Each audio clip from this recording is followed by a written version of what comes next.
իհարկե ցանկալի է խոսել ընտրությունների հետ կապված մեր մյուս ուժային կառույցները, քննչական մարմինների, հատկապես հակակոռուպցիոնի եւ ուժային մյուս կառույցների, ներքին գործերի, ազգային անվտանգության ծառայությունների համատեղ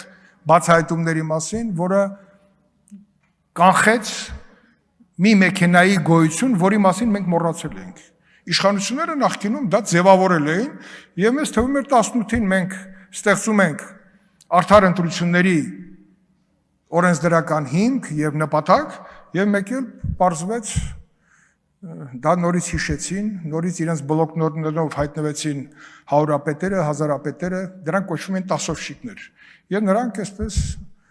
փողի նկատմամբ իրենց սերը չկարողացան զսպել եւ դա արձանագրվեց մեր ուժային կառույցների կողմից եւ դա դարձավ արդեն լուրջ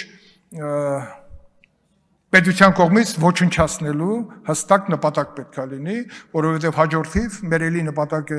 գերակա մնում է ժողովրդի կամքը չկորցնելը եւ այդ կամքով ստեղծված իշխանությունը, լեգիտիմությունը անշեղորեն մեր երկրի զարգացումը անընդհատ կբարձրացնի եւ այն նպատակները, որ կապված են խաղաղության հետ, իսկ դրանք էապես կապված են թե մենք